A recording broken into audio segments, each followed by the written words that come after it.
coming to the workshop. We really appreciate the attendance. It's nice to see everybody. Just a reminder, our workshop's exactly that. We come to discuss ideas, talk, get public feedback, but there'll be no formal actions or decisions or anything voted on. With that said, I am going to make a motion to go in executive session for personnel, and we will be right back.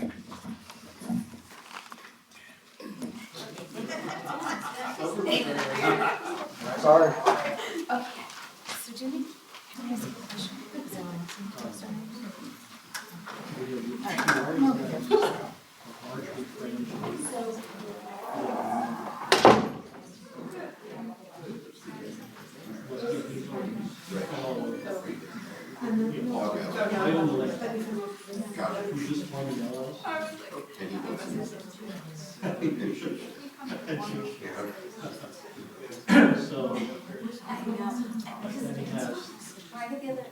He's already been in contact with 3 certified instructors. The one girl emailed him.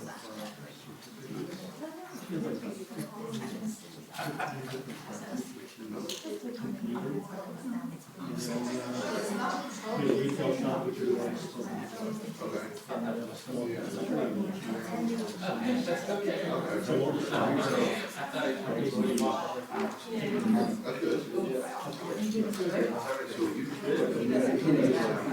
yeah, well, sort of, well, management.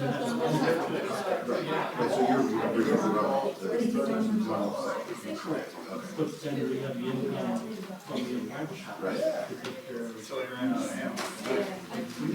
No, we just take your stuff. Right. Get your lunch stuff. Brought popcorn for the show. See what it is? Show you some bags of cheddar. You think I'm kidding? I don't bullshit.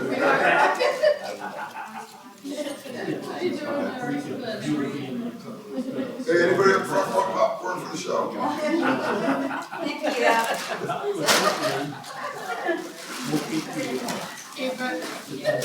Oh man, I got 2 bags. Jim, I'll take it. Right.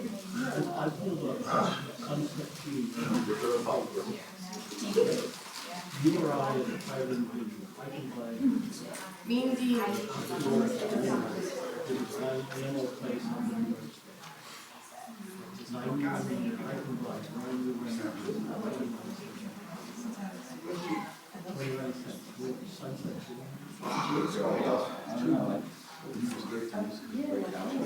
Let's buy a pallet. They sell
I mean, I'm looking at the magazines up right now, and I mean, you pay for the pistol. We don't have a tailgate vehicle, it's the wood tailgate.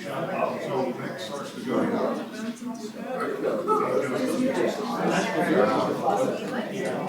Probably have. Anything else around the 9mm,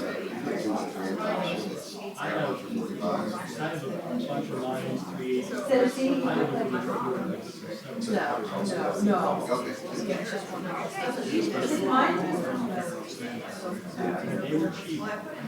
That's easy, yeah. right now, Yeah. over 5,000 miles.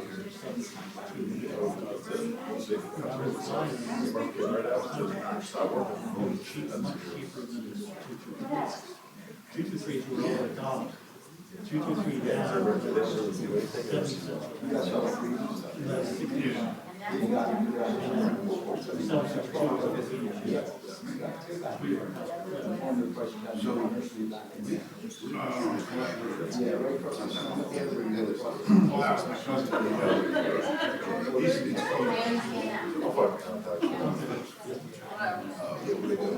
At least that, it's simple. I don't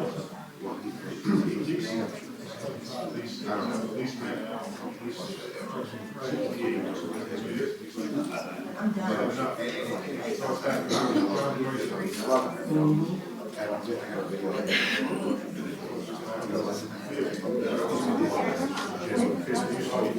I'm like, it's right, it's whatever.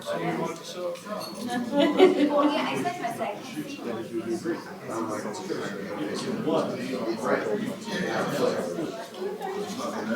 But I was down in Mountain 2 years ago.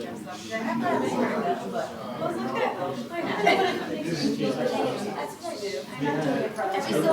It's like some days I'm like, I want to get slick. I kind of like that off.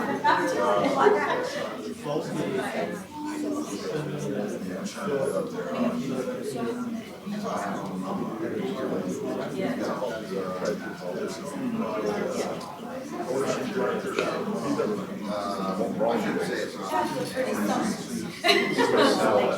Yeah,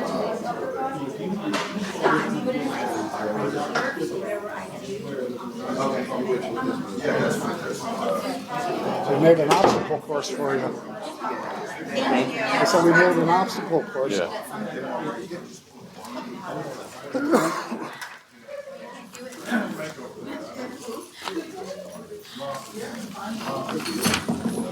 Hey guys, I'm gonna make a motion to reconvene the meeting at 6:37. I'll second that. All in favor? Aye. Sorry about that, guys. I just thought it'd be good to get it out of the way in the beginning, so after the meeting, we could all talk. First thing I want to bring up, we have 4 letter of interest for the supervisor's position. I just want to recognize those. None that wasn't new from last time, so we have Mary Greenan, Sean Anloff, Arthur Fetzer, and Christopher Gifford. So I feel like we discussed all of this in the last workshop, unless there's new stuff that we want to add to that. I know you're new, Bill. I just want to acknowledge the letters. You good?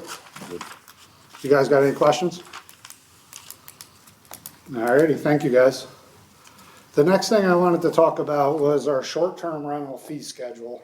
We're working really hard, thanks to BTCC also for bringing stuff to Nicole's attention, and Nicole really working hard also. I think time is of an essence to work on our fee schedule and increase it. We just adopted the one for the advanced codes.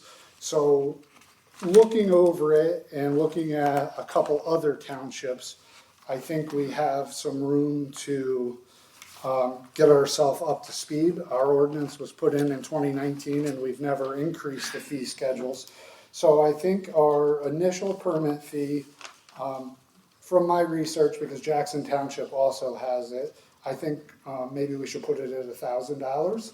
But I'm also going to take a recommendation of Carla and do an escalating per bedroom fee. I think that if we are going to revise it, now's the time to do it. So anything above a 3-bedroom in building industry, septic, anything endures increased fees. So the bigger the building, the more it costs. So our resources and energy on inspection increase. So I'm gonna maybe recommend we do $50 per bedroom after 3-bedroom. So anything from 3-bedroom and under would be included in the $1,000 permit fee. The next thing I'd like to do is the renewal. I'd like to increase that to $750 per year. The reason why it's discounted a little bit is because a lot of it's repetitive, but we still have the inspection and we still have, some office work, so there could be a discount there. The other thing that I'd like to put in that we don't have is a re-inspection fee. I was just gonna say that, yeah. So the way it stands now is if we go out and do an inspection and you fail, we just keep coming back for free until you pass. On top of the re-inspection, I think we should put a timeline. It has to be re-inspected within 30 days, or you have to provide that you're under contract to get whatever you failed on fixed, and you're either waiting on your contractor or something like that. So there's things on the fee schedule that I just wanted to discuss with everybody tonight and you guys. You know, the original 500 and 300, it seemed good at the time, but as we know, costs went up, professional fees go up, inspections go up, and, you know, our overhead and stuff. So it's just not sustainable to keep it where it's at. The $1,000 a year, Jackson Township currently does that, so I didn't just pull it out of the air or come up with it, although they don't border us. They're a very similar township to us. So I think it's applicable. On the reinspection fee, if it's 30 days, let's say they have to have a contract to go in. If they do bring in a written contract, From like a contractor right, to but they fix it. can't get there within 30 days, would it be Right. something we would honor? I think so, because, you know, I know sometimes there's delays. I'm trying to think like if, what a failure would be, like an egress, like if you had to put in an egress window. I gotta think by the time you got some quotes and got a contractor and stuff like that, maybe it would definitely go beyond the 30 days. So I think that would kind of, you'd have to supply that and get an extension. If they bring it in within the 30 days. Oh, for Right. sure, definitely, you have to act on it. Right. Because what we're running into is people that are failing, and then they fall off the face of the earth, and then we're in limbo, and then we're constantly monitoring, are they using it, are they not using it? So I think that this would just give us some timelines to have some, you know, some teeth, something that we can do. That make sense? Yeah, and we had talked about doing this, so I think it's Okay. something important to get at the next meeting to vote and put it on. Okay. I just, like I said, I want to discuss it. Jerry? I think the $1,000 is extremely reasonable. Mm-hmm. These people are making that in one night, Right. which is crazy. The Yeah, second thing is, definitely. who's responsible for these inspections? So, you mean who's actually going and doing the inspections? Yeah. So For advanced special code, permit, and then is it done every year after that when they need their permit updated? so yes, the initial inspection, advanced codes consultant is gonna be the ones doing the inspection. And then yearly, it'll be inspected thereafter. By them, or by whatever company we're using? Yeah, it'll definitely be by whoever we're contracted for, hopefully them. I'm hoping to grow a long-term relationship. The revolving door is getting old. I'm gonna just ask Jen, what do you think about that fee? I think it's more than reasonable, Okay, definitely. sorry to put you on the spot, I Yeah, just no, know no, that you're in no. the field. I think it's more than reasonable. One of the things though, and it came up at a meeting this morning I was at, and, just you're saying 30 days, you know, they have to fix something 30 days. What happens, you know, when is enough is enough? You know, So when you're that's- in violation. So it's after 30 days. Right, but again, consequence, you know. So that's gonna be my next thing when we get to the ordinance. This is just kind of the fees, and when we stop the timeline for reinspection, what you're talking about is when they're not in compliance, how long? Well, yeah, but I also mean, like, you keep coming back and you keep charging them, right, Mhm. for the same thing. Understood. You know, you got a GFI, it's out, now you get another GFI, Mhm. now you get another, you know, Yeah. like, when is enough enough? Yeah, and I think that's kind of what we were kind of getting at with that. Let's just hope that it's a kind of one and done thing, and, you Yeah. know, I've been involved in inspections where the inspector comes in and now it's in something else and something else. So let's hope that we could just incorporate it all at once, and then when we do go back the second time, but at least this way it'll keep it moving, and I think that's all our jurisdiction within the fee schedule. I think the next part would be in the ordinance. Yeah, great. I'm gonna ask you, Carla, do you think it's a fair fee? You own one, so you're paying the fee. 1,000? Yeah, Yeah, I think the 750 is a little high. For For the renewal every re-inspection? year? Why do That's you, for the renewal? yeah, Because you're more than double. I'm losing my voice. It's more than doubling. I think that's a little high. That should go by the size. Where does that come in by the room? so the renewal is just $750, flat rate, because we do have to re-inspect it. So we're gonna have the fees with the codes. I know in the past necessarily we didn't always re-inspect it, but moving forward we are, because I think a lot of alterations are happening from year to year. And we just need to really, for the safety and to follow the ordinances, we have to get in these places every single year. But the $750 on a renewal Mhm. would include 3 bedrooms, the same as the 1,000 for the initial, and then. Good question. I was thinking $750 flat, but do you think that No, I think escalating we should should be? have the That additional, have too many bedrooms. Yeah. Okay, I think the additional fee for the bigger building. makes sense to me. I Yeah. didn't think about it. So you Well, just, and I'm wondering too, and maybe this is gonna come up down the line, another thing that was brought up today at my other meeting was, you know, you have per rooms and that's great. Mhm. We've found a couple of rooms that we just found one that had 2 queen beds, 4 bunk beds, this is all in one room, you know? Yeah, One room had it, it was there, that was crazy. So like the per person as well in a household is Right. obviously a problem. the only thing I was bringing this in the inspection fee is because it's actually more labor we have to do on the inspection. Yeah. So I think that the workforce is higher, and at the end, we do have to justify this, because it's, more workload, stuff like that. So the more people that are there, I don't necessarily think that makes more work for the inspection. Gotcha. Mary?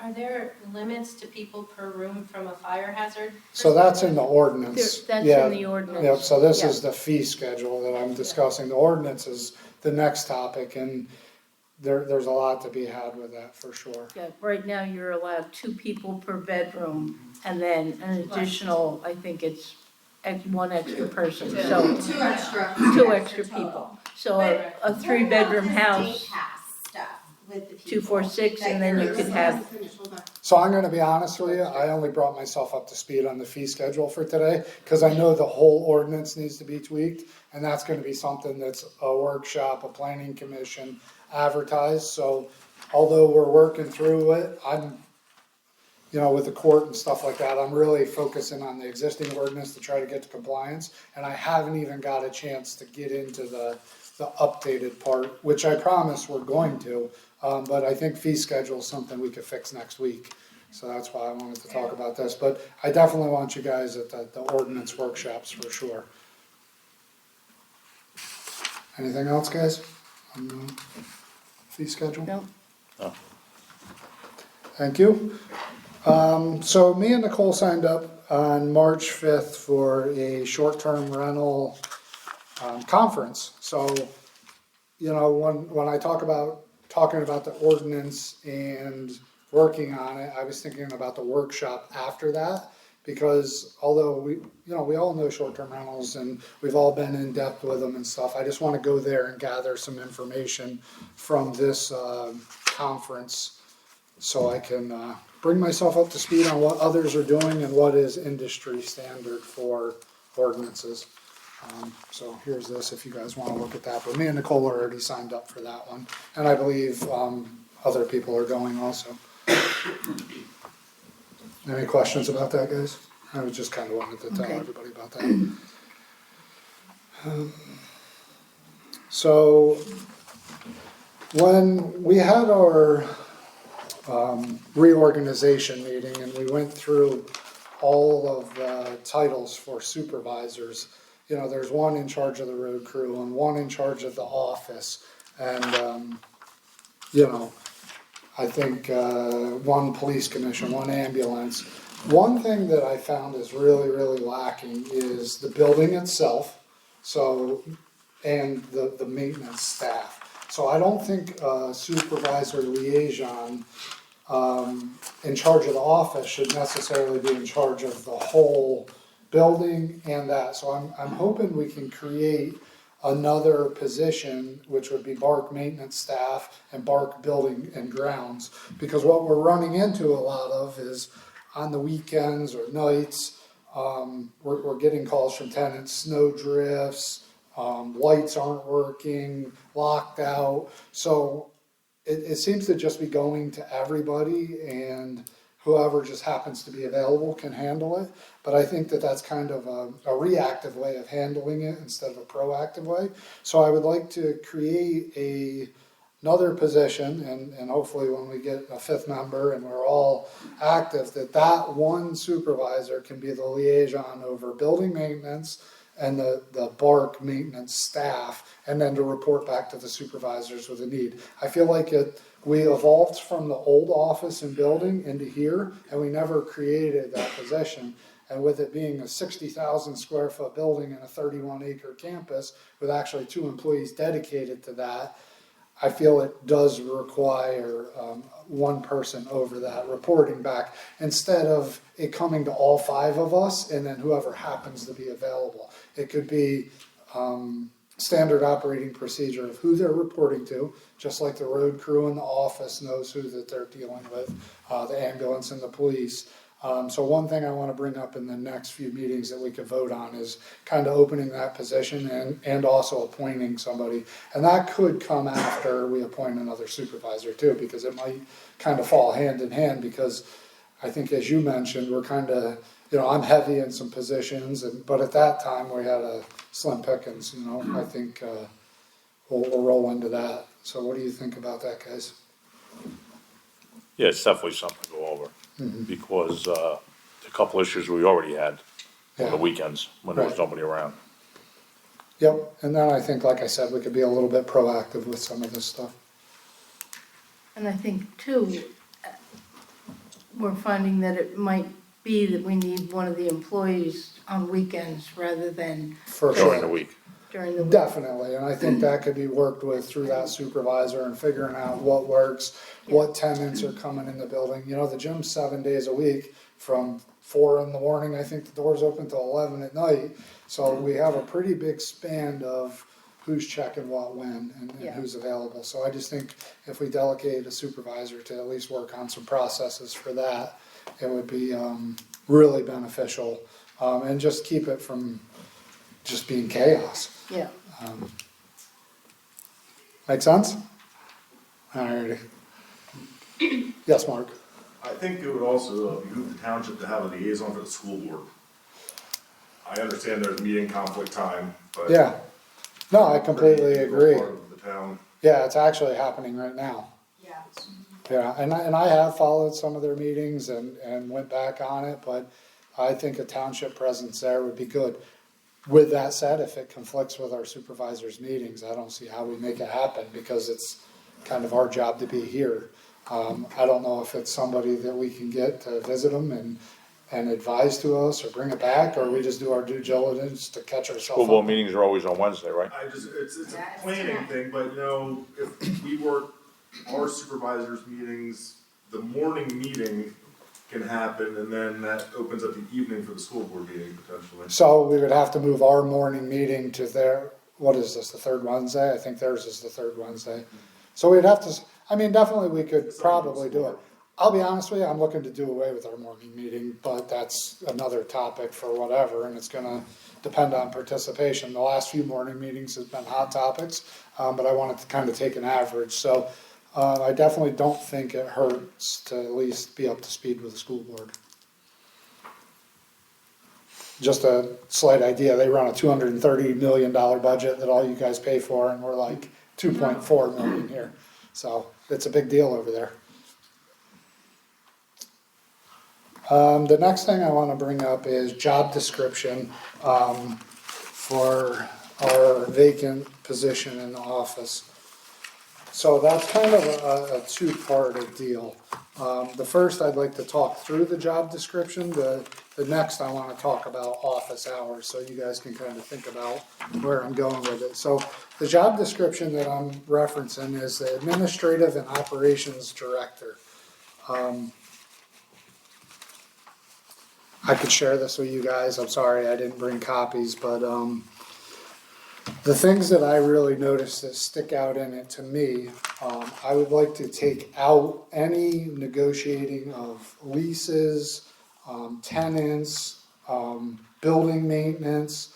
I just feel like for the proper person in the office cannot possibly have all the knowledge from, the roof of this building to the heating system to tenants' leases. So I'd like to take that out of this job description, and then one of the key, go ahead. 30, I'm sorry, it's page 36. Okay. So I think some of the required knowledge and skills is fine. It's just the job responsibilities and duties. I think we're really trying to just stretch one person beyond the skills of being an actual administrative and operations director. I think, building maintenance might be not in that scope. And also lease negotiations. I think you're asking your administrative and operations director to be a realtor. And I think we have realtors to be realtors. agreed. And I mean, that takes out, if you go, creates proposals and, for prospective tenants, receives revenue from tenants, negotiates lease terms, conducts tours for rental spaces, manages schedules for room rentals. I just think some of this stuff could be, definitely totally a separate job. What do you guys think about that? I agree on that whole section. I have it highlighted here. Yeah, what do you think, Patty? So you're talking about taking out all the stuff with tenants? Yeah, so anything that does with long-term leases, like with any sort of marketing or tours of the rental space, Okay, and then manages outside resources for renovation or repairs for building, directs, I don't know, there's just anything that has to do with the building, like the building maintenance, and anything to do with leased tenant spaces, I don't feel should be in this job description. The next thing I'd like to talk about is if you go to administrative and operations director in any other township, and even the PSAT's job description, grant writing is inside that job description. It's not a separate job. So I would like to put it back into this job description.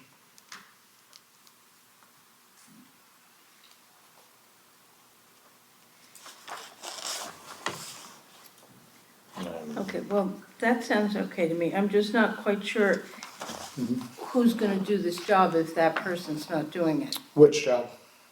Of managing the building and the tenants and the repairs and looking to see what's So, going so I on. feel that we start reaching out to realtors and property maintenance companies, property managers.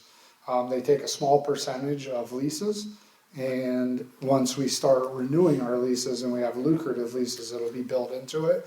And not only will we make more money off of the leases, the maintenance and the stuff like that will be paid for within the lease. They'll also market this property, so if you go on any real estate listings, they don't just market the 4 squares of the room, they market the whole building, and they even exclude out and show some of the townships, so they'll market the whole space in a whole. So I feel that our office person should not be walking people around on tours and also selecting tenants. I think that needs to be vetted and interviewed and then advised to us from a professional, not an administrative and operations director.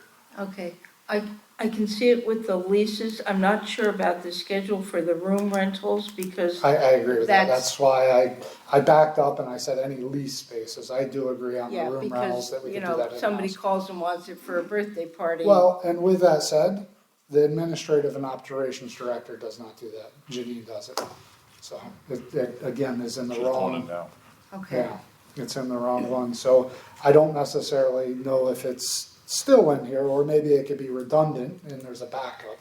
But I do agree on events and stuff like that we could keep that in-house until we could possibly get a website or something where you could almost self-book, which the FCC does. So basically, you can go on the FCC's and you can select a time slot, book it, and go on from there, which hopefully one day we can get up to speed and do that too. Okay.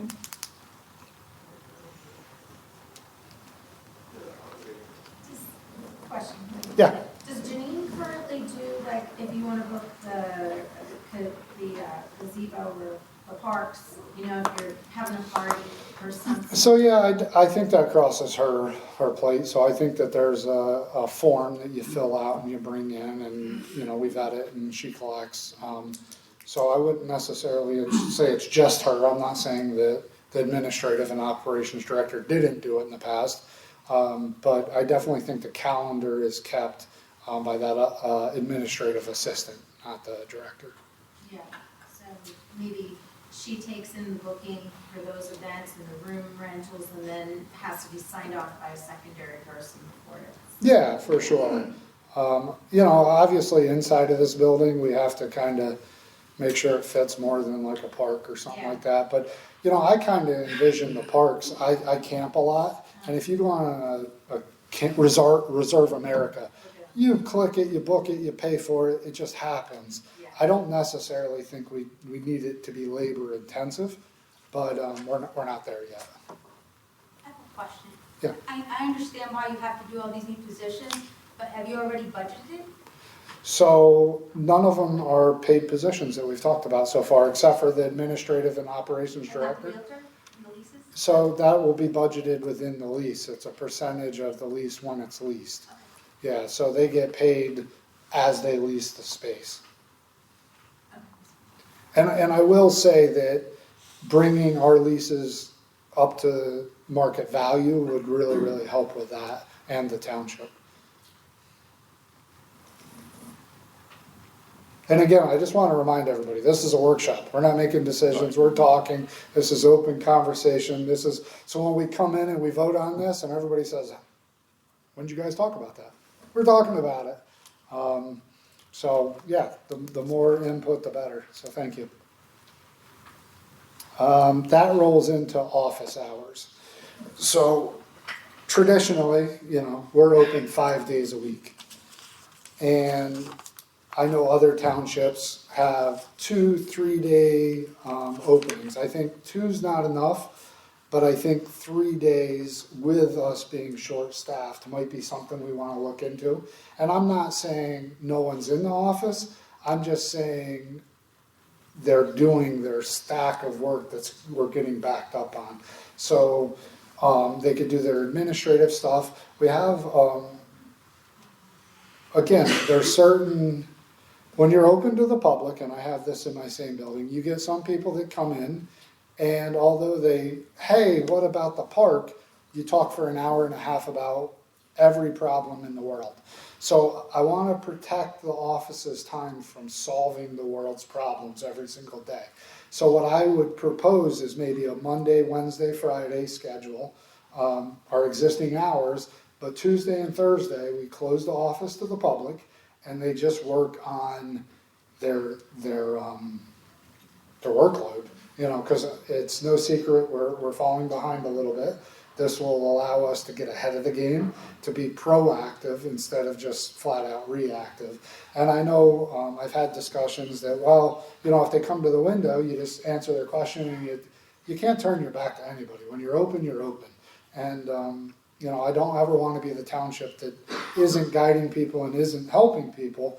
But at the end of the day, when you have a 60,000 square foot building and multiple tenants and multiple uses, you have a lot of visitors at that front window. And I feel we need to, in the time of being shorthanded in our office, I'd like to take Tuesdays and Thursdays, or however we work it around, to close the office but keep it working. Close it to the public but keep it working. So that would be some of my ideas on how to get caught up and also let us get through until we hire a third person. I think it's fine for a temporary solution. Yeah. For now, until we get somebody else on. Right, and I'm not saying forever. No, It's just definitely temporary. temporary because I feel like we've grown and we haven't grown. You know, this will give us time to work on, you know, the ordinances and the behind the scenes and the website and just getting stuff up to speed because, you know, all the hours I've spent in the office and I've met a lot of great people, but there's a lot of interruption being the first person in the door in a public building this size. So that's just something I'd like to vote on and, So you're thinking Tuesdays and Thursday would be open and I'm thinking 3 opposite. days I think Monday, Wednesday, Friday will would be open. Right. open and And I Tuesday know- and Thursday, okay. Yeah, exactly. I know some people take off like a Monday to get their business and stuff done.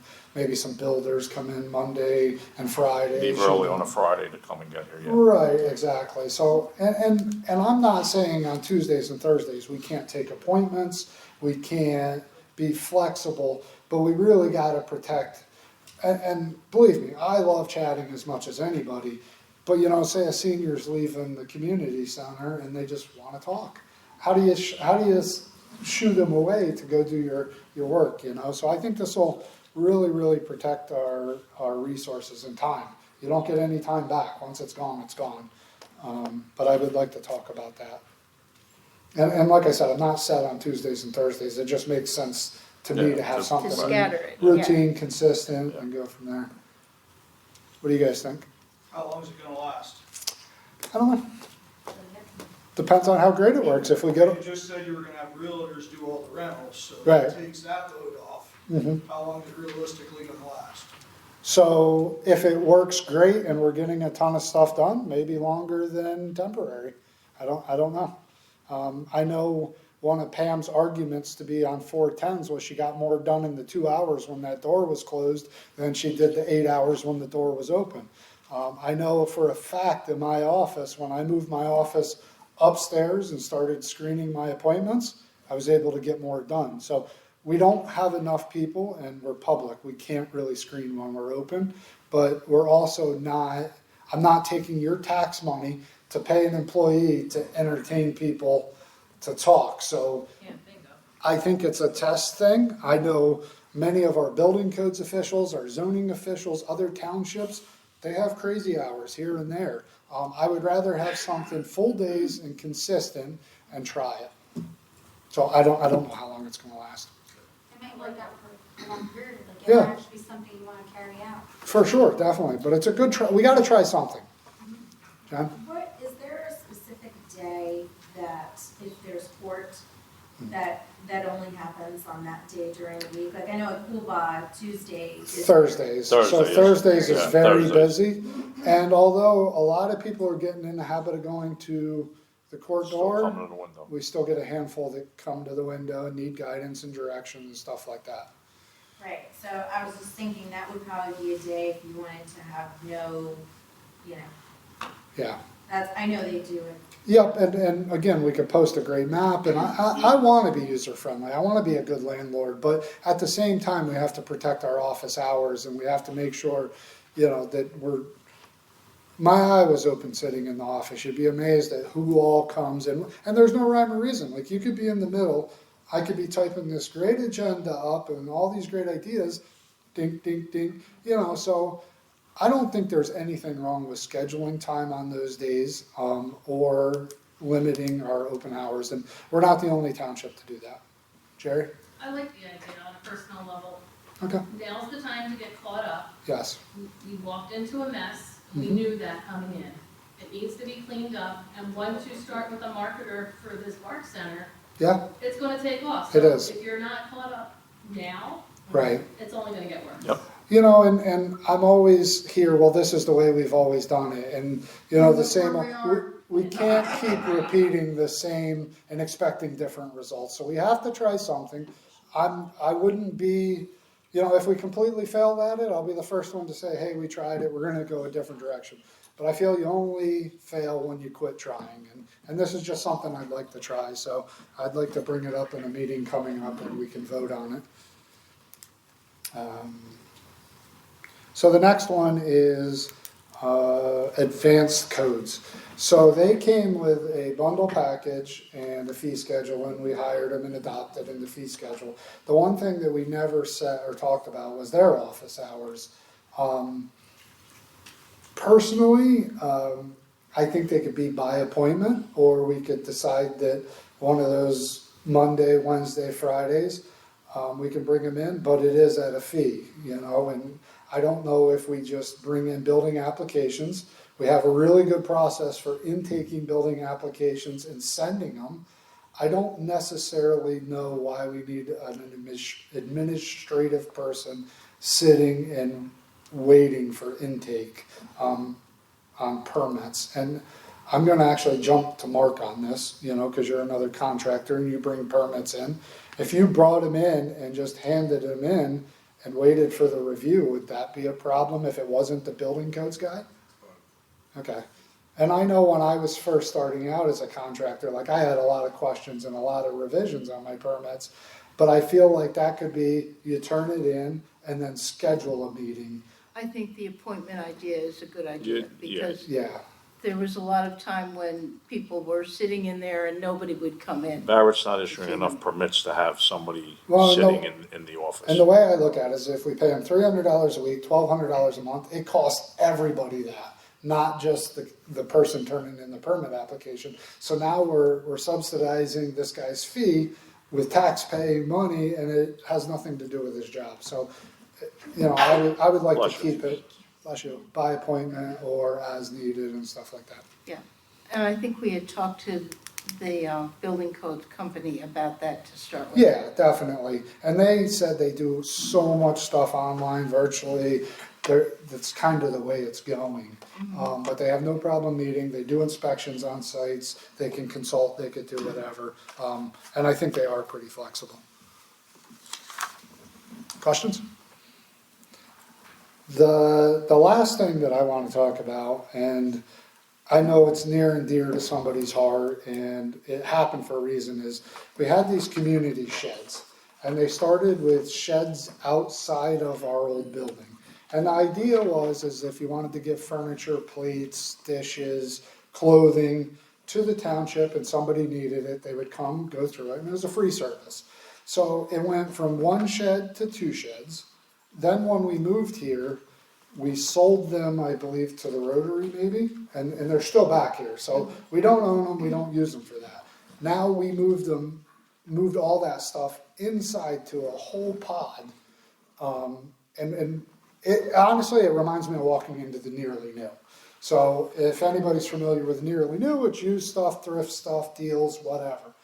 My question is do we value that space so little that we're going to be a free thrift store, or do we let the Nearly New be the Nearly New? And believe me, I don't know how many people utilize this, and that's why I wanted to bring it up in the workshop. And I could be completely off base, but every time I've been here, there's not been one single person in this classroom and pod. I went in there to check the heat. Everything kind of looks the same. I would like to gather information on how many people actually take stuff from this before I reserve space for it. I was gonna suggest having Nicole Abrams possibly answer it because she's been working a lot with them, and then she raised her hand. Oh, okay, perfect. So here she is. So is this an all right, I'm gonna let Nicole explain it to me.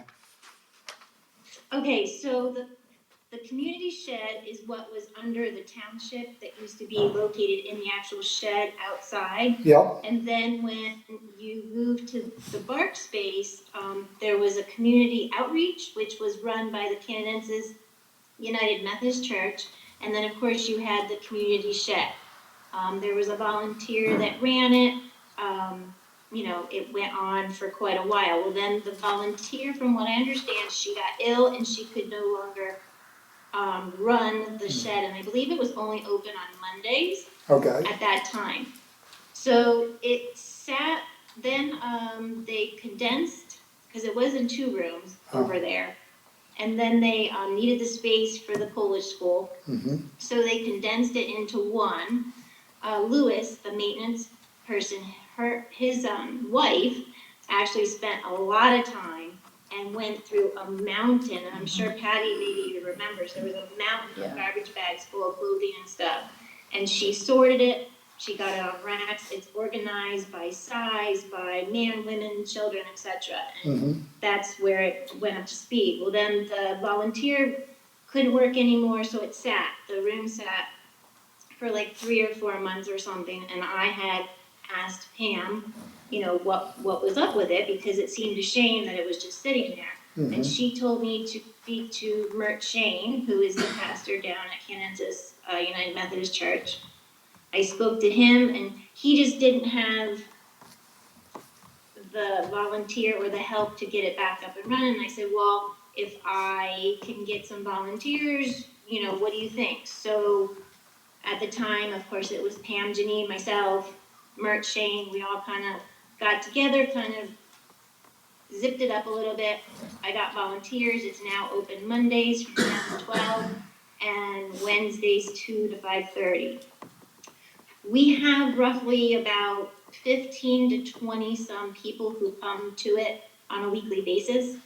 And of course now it's just really getting the word back out about it. And I was actually going to have a conversation with you. I was just letting some of the dust settle to find out, you know, like what your thought process was about this moving forward. So this is a completely free service that you and Janine, how, like, you open it, do we man it, or does people just kind of come in and take and? So I go in, I have volunteers through the Friendly Community Center, and then there's a couple from the Kansas Methodist Church. So there's a person in there at all times. We actually too have a woman from Burnley Workshop, and she brings a few of the adults, and they come and they work in there as well. So it is manned. How do we handle the donations, like if somebody wants to donate stuff? So they are encouraged to donate during the times that the closet is open. If they cannot make it during those times, they contact myself or Janine, and then we meet them back there. I try to, like, you know, when we went into this, like I said to Janine and Pam, I don't want to make you guys any more work. I get it, you know, but I said, you know, sometime, like, I'm not there or something, you know, can you pick up the slack? And it's worked. I think it's been fine. We haven't had any issues. So this is nothing is charged for in there, it's a completely free service. Nothing is charged for it, they come in, people donate, people take, that's it. Moving forward, like, it's one of those things, if you wanted to keep it, I could look into maybe acquiring some grant money to help offset some of the expenses. I'm sure the church might be able to do something as well, because like I said, it's not one entity that's doing it, it's kind of like the township, the Friendly Community Center, the church. Do you know the people that are using it, and again, this isn't important, it's just for knowledge, are they Barrett Township residents mostly, or do they come from all over? No, actually, there is 2 people that come from Paradise, the other ones are Barrett Township people. Great. You're talking about the volunteers or the patrons who come and get stuff? So the patrons that come are who I'm talking about. As far as volunteers go, the volunteers, I don't know, they're members of the Friendly Community Center, so they're from everywhere. That's awesome. And then, like I said, there's one woman that volunteers from the church. That's definitely a lot of information, and I'm glad you were on, because I kind of was clueless on it, and I've only seen it dark, so I'm kind of excited to see it in action. Yeah, like I said, I wanted to, like, meet with you guys, you know, I was just letting you guys, you know, give you a little space, because I figured it's not that important right at this moment, so. Yeah, understood, for sure, I appreciate it. Yeah, okay. Thank you. You're welcome. Thank you. It kind of brought us up to speed, I'm glad she was on. Mary? I was just thinking that perhaps maybe it could be discussed as a possible partnership with Hive to Harvest, since it's another community-based service, and maybe increasing awareness about its availability, with letting the people who come to Hive to Harvest to get food know that that's also available, to increase, you know, people using it.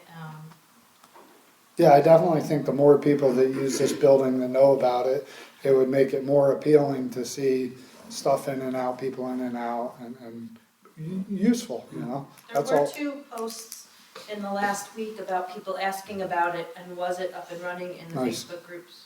That's good. I think Carla? Yeah, I think it's great the way the church is involved in all that. I know they put in a lot of time. Mhm. But our group isn't just about bringing out the short-term rentals. We can also volunteer. Oh, that would be awesome. I'll put you in contact with Nicole. That would be great. Nicole? You just got volunteered. Nicole also has a comment again. Nicole Abrams? Oh, sorry. Yeah, and like I said, it's only, let's see, we've only been open not even 3 months. So all this is really new, and like, I'm trying to juggle this with doing my other job as well, but Hive to Harvest would love to talk to anybody that wants to volunteer, and, cause, I mean, we could go crazy with this, but ultimately, I wanna have a conversation with the supervisors to see like what your vision is moving forward before I go too gung-ho. Yeah. So whenever you guys have a moment and you wanna talk about it, you know, we can Yeah, talk.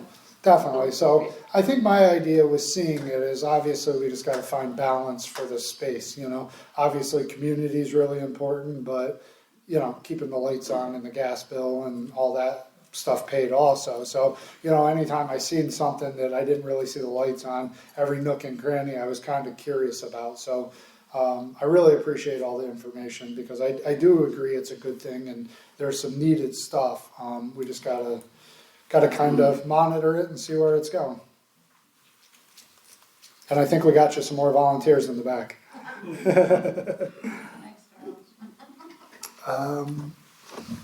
Any other comments on the community?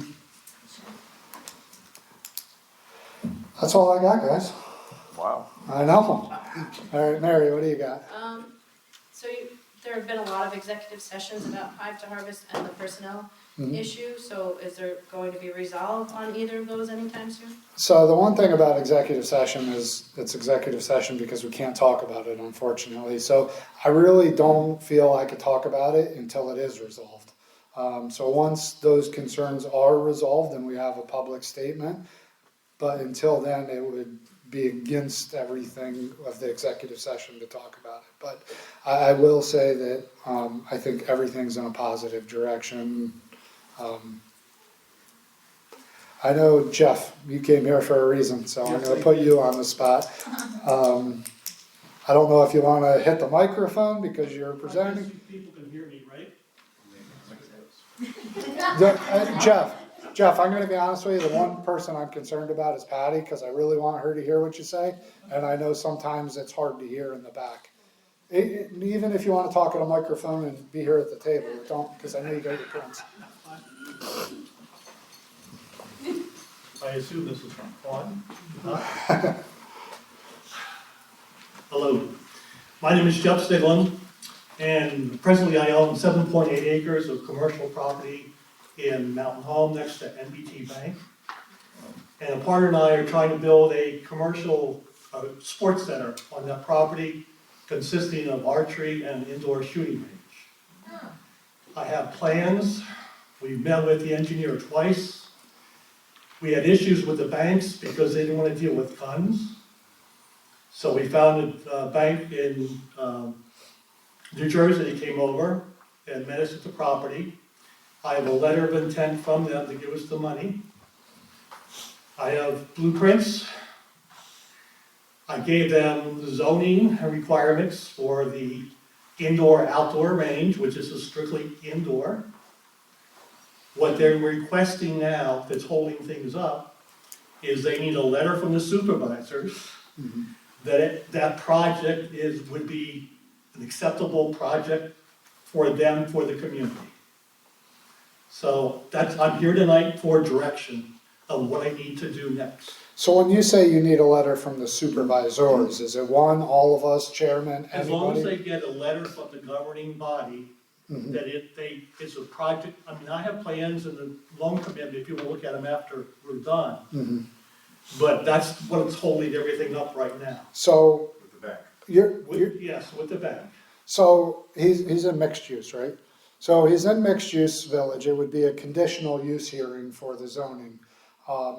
Everything in our zoning, allows it. But what I'm saying is he would have to go through conditional use, planning commission, the supervisors, all the building code requirements. So even if we wrote a letter saying this, we support this type of use in town, it's allowed in conditional use, that doesn't automatically give him an approval to go shove an excavator in the ground and start building. It gives him leverage with the bank to start working towards his plans. That's what's holding up, I mean, we signed a letter of commitment for the loan amount. We gave them construction costs, we gave them our financials, we gave them our business plan, that's all been done.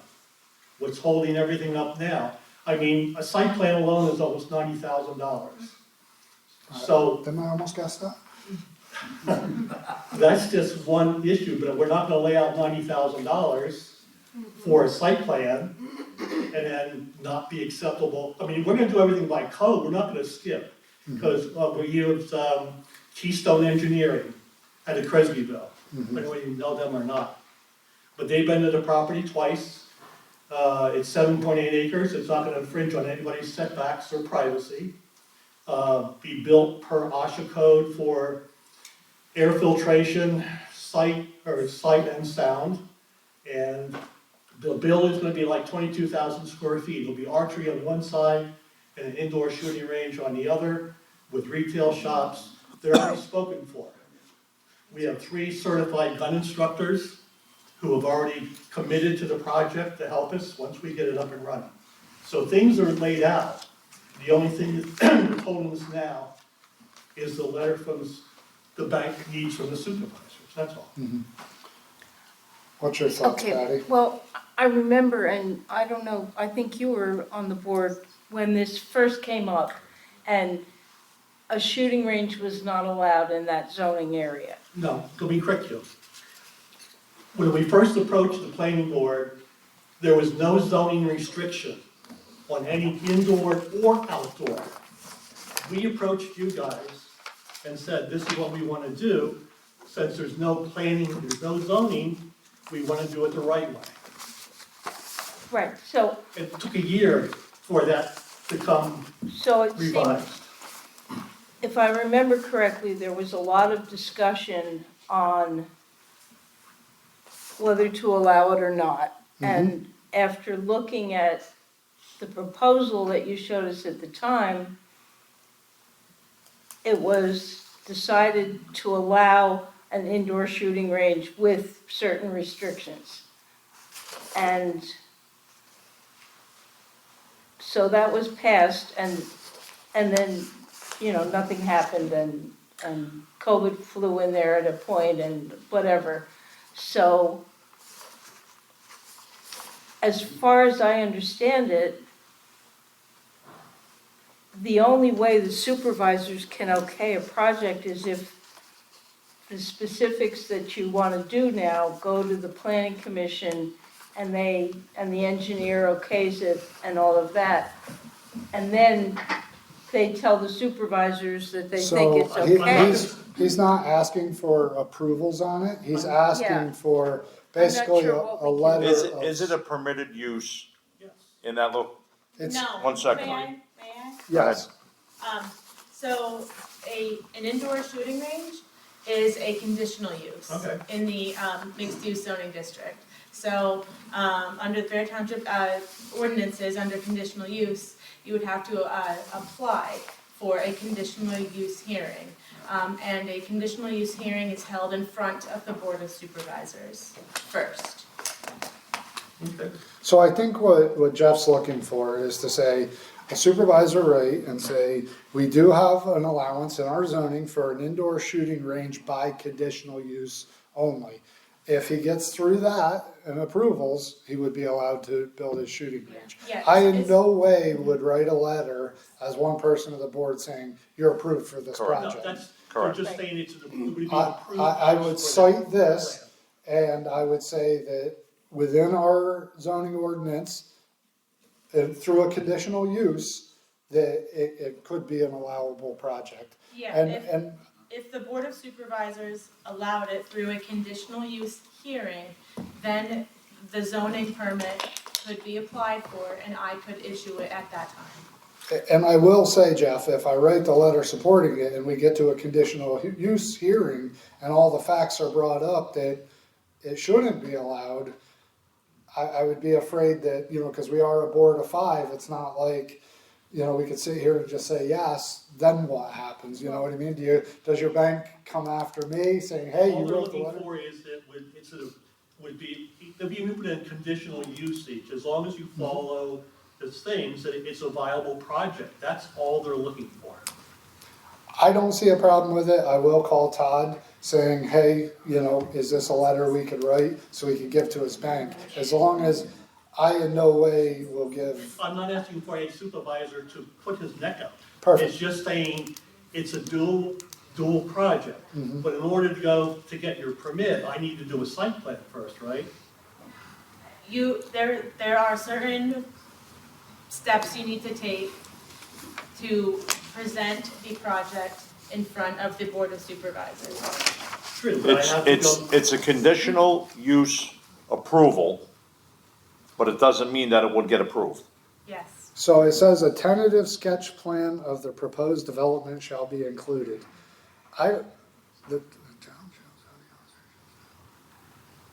It's gotta go to the Monroe County Planning Commission, the Township Planning Commission, and the Board of Supervisors. That also includes an $85,000 site plan. Understood. No, I completely understand where you're coming from.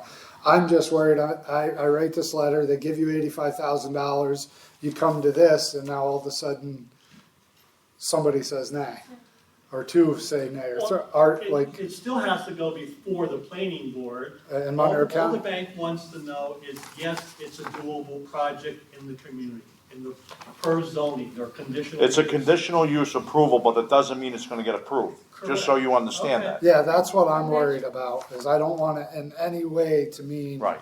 That's what I was trying to explain, that it's a complicated thing, that we can't just say, But I great get, idea, Well, it's a process he has to take. yeah. but I get where he's at, though. He needs to borrow the money to Right. get the plan to do the conditional use hearing. And this is part of the things that the underwriters wanna see, is that there is some sort of support.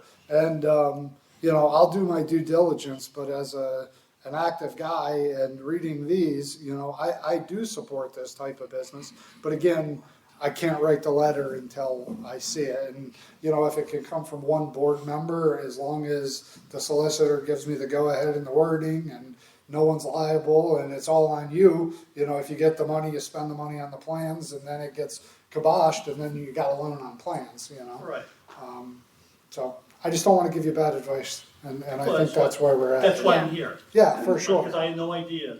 I mean, that's the only thing, like, we have plans, we have the loan guarantee, it's all been signed, deposit made. Yep, They're holding it for us. right, And I gave them the zoning, and all of a sudden now they want the letter. yep. That's all. And you know, I think we're just small pieces of the whole step, you know what I mean? I think you're gonna have to make that call. I personally don't think there's gonna be a problem with the letter.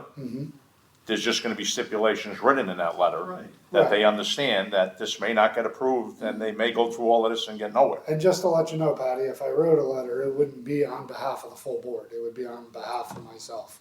You know what I mean? Because if it was the full board, we'd have to vote on it and move forward and stuff like that. So it wouldn't say there's a. Well, I mean, it's great that you want to do that. It just seems like we passed the zoning ordinance that would include being able to have this as a conditional use. And maybe it's a lawyer question to find out. Yeah, and I'm definitely not saying he could do it. You know. I'm just saying that I think that it's a doable project in the future. You know what I mean? And it just gets him a start to get his plans. He still knows he's gotta go in front of the Monroe County Planning Commission, the Township Planning Commission, and us again. Yeah, And and I again, do know that at one point when the Shepherds had bought this building and they were talking about putting apartments in clusters around the field, they were told that by zoning, they could do it, but there might be other considerations that they would And that's not be able definitely to agree, build like, those. I can't even So- imagine what your building permit would look like, you know, I know what a standard residential looks like, so believe me, this is just, this isn't even letting him put a shovel in the ground, it's letting him get some money for his blueprints. Yeah. So that's kind of why I was kind of in favor of it, because at the end of the day, it don't get him any farther than just having a nice set of blueprints. Keystone Engineering will be handling all the permit applications and assisting us through the process. He knows, you know, what's involved Right. and everything, so we're not gonna be a fly-by-night. I mean, you wanna see my budget, I can show you what it's gonna Yeah. cost. No, So- I'm not against it, I'm just saying I don't know exactly how it gets worded from Yeah. the township, And it's, and that's a and it's lawyer gonna be a question. question for Todd, and Yeah. again, I'm not guaranteeing the letter, but I'm guaranteeing I'll do the legwork to see what we could do for it. All right? Appreciate it. I just wanted to say kudos to investing in Barrett Township and adding to the tax rolls. Yeah. It's a $3.8 million building. Yeah, thank you. And at the end of the day, I don't think anybody's really against it, but at the end of the day, there's still a liability of township for writing the letter. Yeah, I don't for think it's sure. gonna be an issue, to be honest with you. Yeah, Right, and that's why the ordinance was changed to allow, right, But if you remember, Patty, there was no ordinance. right, that's why she said they made an ordinance We basically. we approached you because there was no ordinance Mhm. for indoor, outdoor range at the time.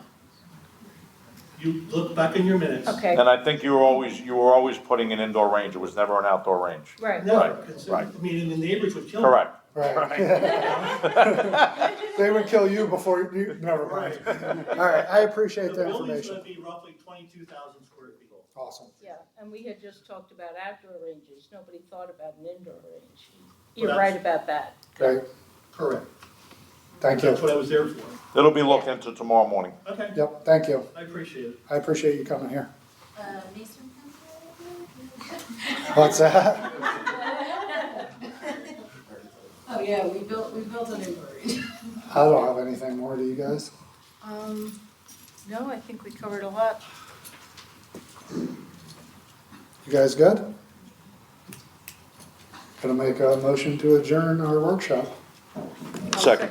All in favor? Okay. Aye. Aye. Thank you, guys.